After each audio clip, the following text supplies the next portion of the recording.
क्षीण हो गई है। जिस न्याय के लिए तुमने इतने वर्षों प्रतीक्षा की, आज तुम्हारा मन उसके लिए व्याकुल नहीं। जिन अस्त्रों को तुमने इस युद्ध के लिए सहेजा, क्या उन अस्त्रों को संधान करने का संकल्प तुम्हारा हृदय त्याग चुका है पार्थ? क्या अब तुम्हें यह युद्ध अनिवार्य प्रतीत नहीं होता पार्थ?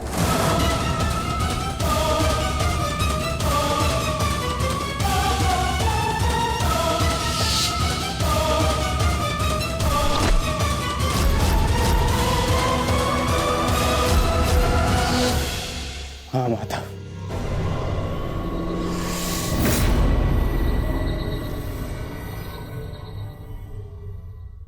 यह युद्ध अनिवार्य है।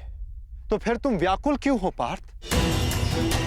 कहीं तुम्हें यह स्मरण तो नहीं हुआ है कि कैसे महामहिम भीष्म ने तुम्हें प्रेम दिया, तुम सबको संरक्षणा दी, वन से वापस बुलाकर तुम्हें तुम्हारा अधिकार दिया, कि कैसे आचार्य द्रोण ने तुम्हें सर्वश्रेष्ठ धनुधर बनाने के लिए एकलव्य को, कर्ण को धनुधर की विद्या से वंचित रखा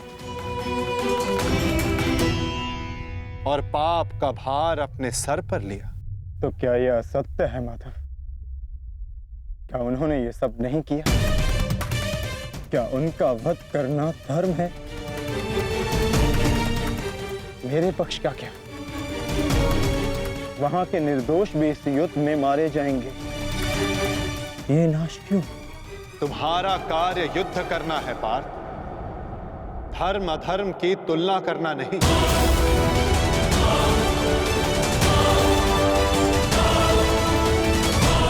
और केवल विपक्ष ही नहीं, तुम्हारा स्वयं का पक्ष भी तुम्हें दुर्बल बना रहा है। वहां भी सर्वत्र धर्म नहीं है पार्थ।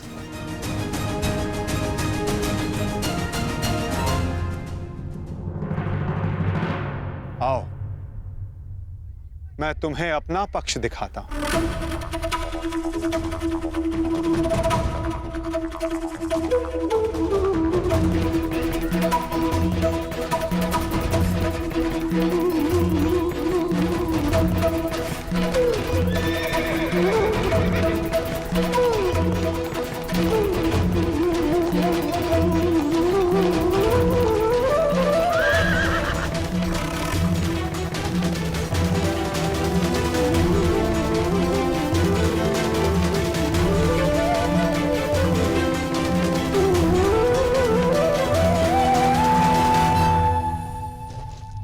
देखो अपने भ्राता युधिष्ठिर को,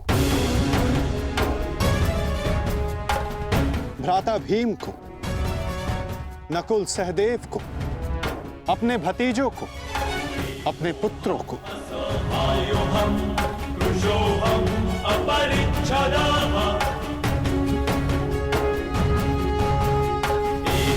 तुम्हें क्लेश है कि इनमें से ना जाने कौन कौन काल कलवित होगा।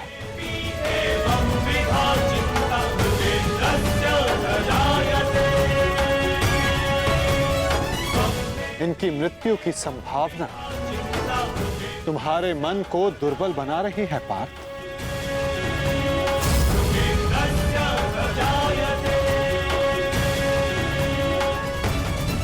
परंतु पार्थ, क्या ये वास्तविकता में धर्म के पक्षधर हैं?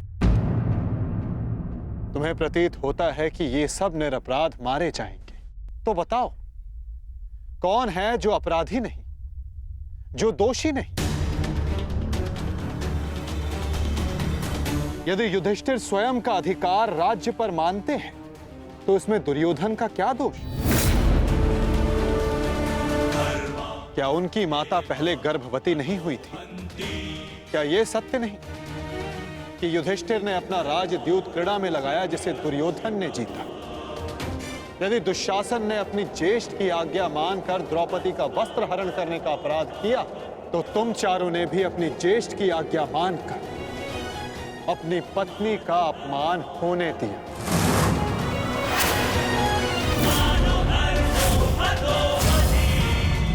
जिस कर्ण ने अपने कौशल से अपनी श्रेष्ठता सिद्ध की, उसे बार बार सूत पुत्र कहकर पुकारना क्या भीम का अपराध नहीं था? द्यूत क्रीड़ा के नियम जानते हुए भी युधिष्ठिर ने उसका प्रस्ताव स्वीकार किया। क्या यह युधिष्ठिर का अधर्म नहीं था? तो बताओ पार्थ, कहां धर्म है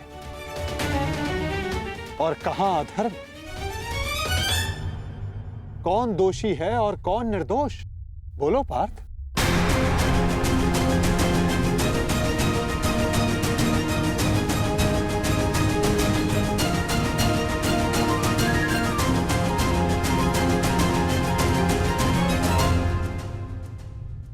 आपने उचित कहा माधव। दोनों ही पक्षों में धर्म भी दिखता है और अधर्म भी। परंतु मैं क्या करूं? अपना कर्तव्य जानो पार्थ, चूंकि तुम अभी तक धर्म का स्वरूप नहीं जान पाए हो। उचित कहा आपने। मेरा अंग अंग कांप रहा है, मंद हो गई है, कांधे हाथ से बार बार सरक रहा है। मैं इस महाविनाश का पूर्व अनुमान करके चिंतित हो गया। कोई अपमान इतना बड़ा नहीं, कोई प्रतिशोध इतना प्रबल नहीं कि सहस्त्रों के लाखों के प्राणों की आहुति देकर पूरा किया जाए। मैं इतने बड़े विध्वंस को, महाविनाश को स्वीकार नहीं कर पा रहा हूं माधव। विनाश से ही विकास का प्रारंभ होता है पार्थ। निर्माण के विज्ञान में विध्वंस का ज्ञान अति आवश्यक है। यदि एक डाली काटो तो उससे 2 डालियां जन्म लेती। यदि एक नए पौधे का निर्माण करना हो तो उस फल को पेड़ से टूटकर दूर जाना होता है। जिस भारत के विध्वंस से तुम आज व्याकुल हो, कल वही नए भारत का सृजन करेगा पार्थ। यदि नया घर बनाना हो तो पुराने घर को तोड़ना होता है। क्लेव्यम मास मगमः पार्थ नैतत्वयि उपपद्यते। ये मोह, ये नपुंसकता एक योद्धा को शोभा नहीं देती पार्थ। उठो, जागो और अपना शस्त्र उठाओ पार्थ। तब तक संघर्ष करते रहो जब तक तुम्हें तुम्हारा लक्ष्य न मिल जाए।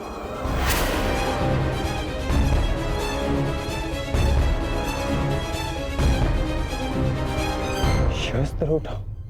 कैसे कैसे शस्त्र उठाऊं माधव?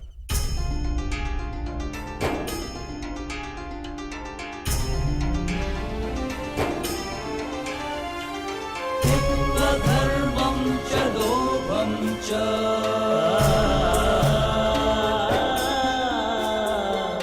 मोहं चोऽध्यमस्थितः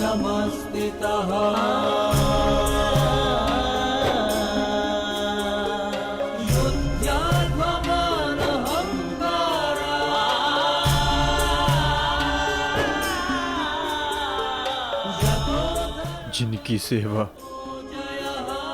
और आज्ञा पालन करना जीवन का धर्म है, उन पितामह पर, आचार्य द्रोण पर कैसे शस्त्र उठाऊं मैं? कैसे माधव? ये कौरव हैं तो मेरे भाई ही ना, सबकी धमनियों में एक ही रक्त है। इन्हें मारकर इंद्रप्रस्थ तो क्या, इंद्रलोक भी मिले तो क्या लाभ?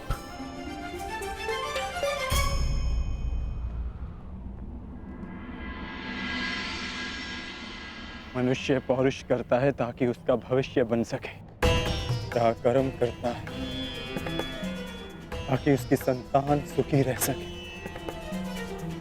ऐसे शौर्य का क्या लाभ जिससे उसका भविष्य नष्ट हो जाए, उसकी उसकी संतान काल कलवित हो जाए। इन लाखों सैनिकों को देखिए माता, इनमें से कितने सुरक्षित अपने घरों को लौटेंगे, कितनों की पत्नियां सुहाग का चिन्ह धारण करेंगी, कितने बालक अनाथ होंगे।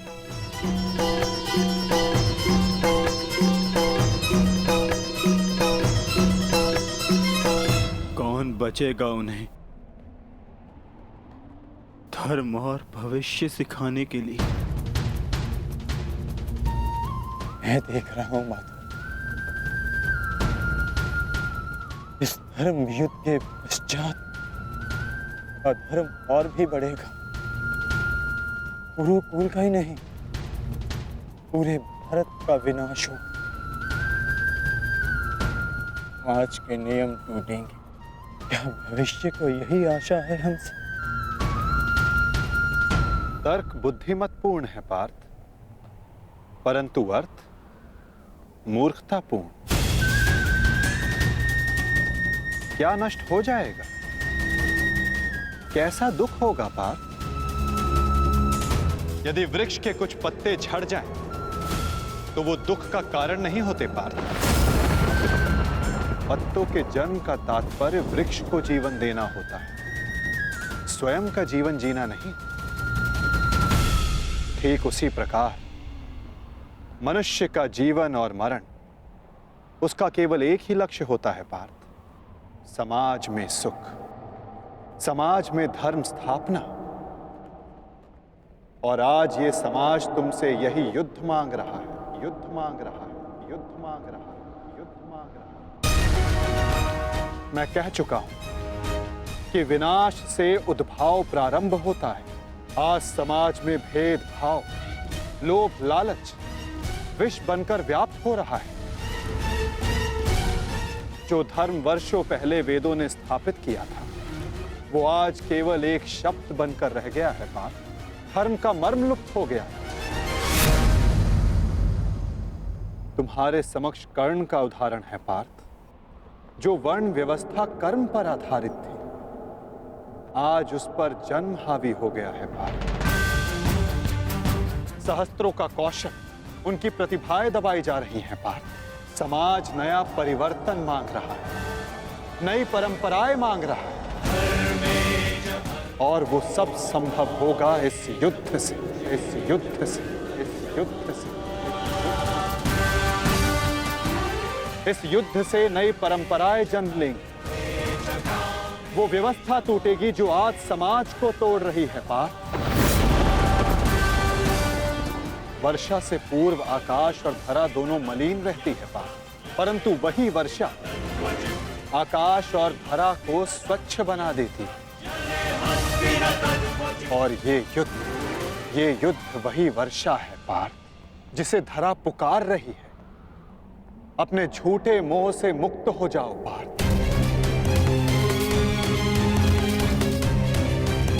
और अपने वास्तविक लक्ष्य को पहचानो। समग्र मानव समाज के लाभ का विचार करके उठाओ अपना शस्त्र, उठो और गांडीव की तनकार से बता दो समस्त संसार को कि परिवर्तन आ रहा है। अपने बाणों से तोड़ डालो इस व्यवस्था को और जन्म दो नूतन परंपरा को पार्थ। यही धर्म है।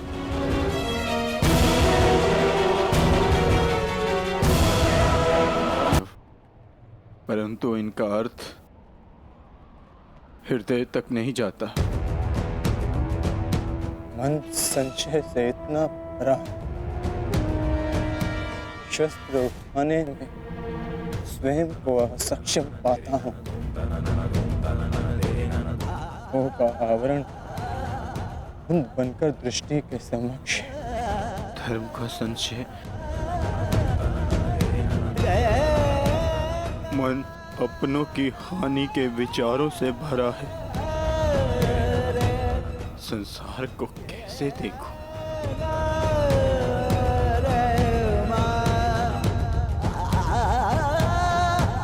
आप मेरे सारथी हैं माधव। इस युद्ध में ही नहीं, जीवन के मार्ग में भी आज मेरी आत्मा के सारथी बन जाइए और मेरी आत्मा को सत्य के मार्ग के दर्शन कराइए। मुझसे वो कहिए जिसे सुनकर मेरी निर्बलता दूर हो जाए। मैं इस दुविधा के चक्कर से मुक्ति पाऊं।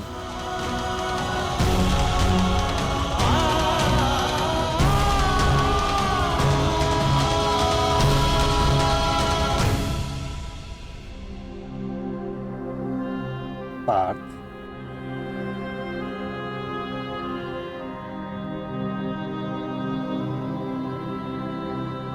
यदि जल की धारा में मुट्ठी डालोगे तो हाथ में जल नहीं आएगा,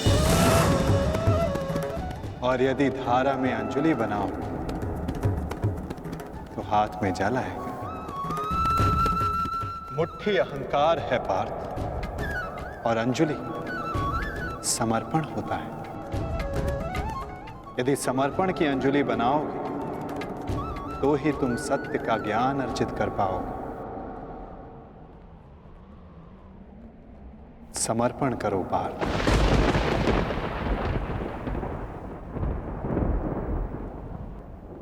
मैं समर्पण करता हूँ, समर्पण करता हूँ, समर्पण करता हूँ, समर्पण करता हूँ।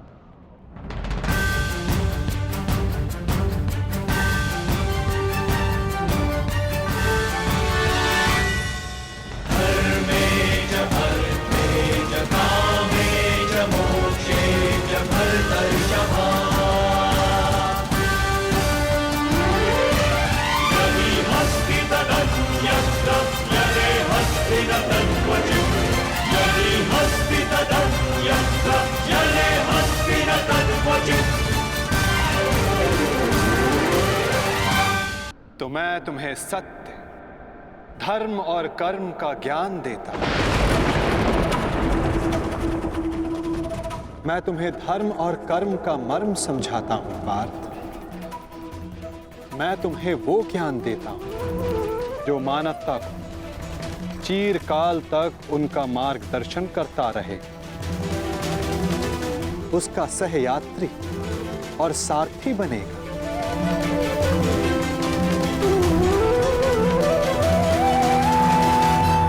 तो समर्पण भाव से सुनो पार्थ, वो ज्ञान जो मैं तुम्हें अर्पण करने वाला हूं। यदा यदा हि धर्मस्य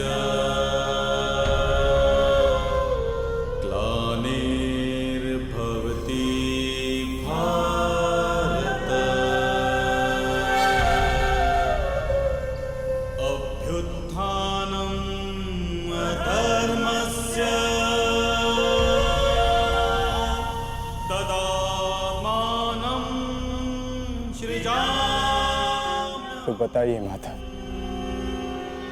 सत्य क्या है, धर्म क्या है? सत्य, धर्म और कर्म ये सब हमारे मन के उत्पाद होते हैं पार्थ।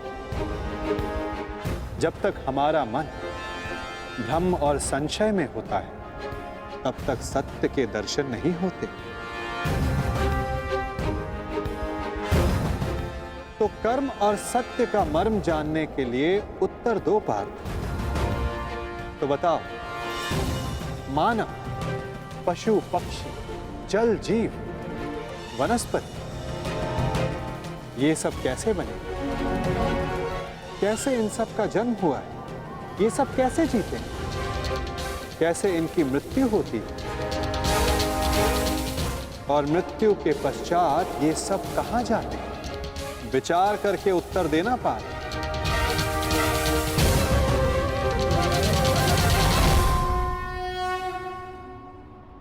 क्योंकि इसी प्रश्न में तुम्हारे भ्रम का उत्तर छिपा हुआ है। तो बताओ। देह मिट्टी से बना है माधव, वायु श्वास बनकर उसे जीवन देती है, अग्निताप बनकर उसे चलाता फिराता है, जल रक्त और मज्जा से बनकर उसे जीवित रखता है, और आकाश देह के रिक्त स्थानों में उपस्थित रहता है।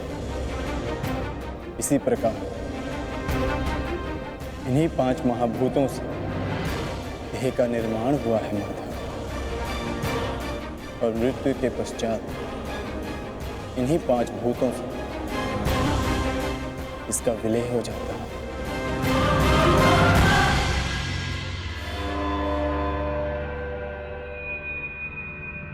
तो इसका अर्थ ये हुआ पार्थ कि मेरा, तुम्हारा, महामहिम भीष्म और आचार्य द्रोण, हम सब का देह इन 5 महाभूतों से बना है, जिसे अंततः उन्हीं में मिल जाना है। तो मोह किसका पार्थ? इस माटी से बने देह का।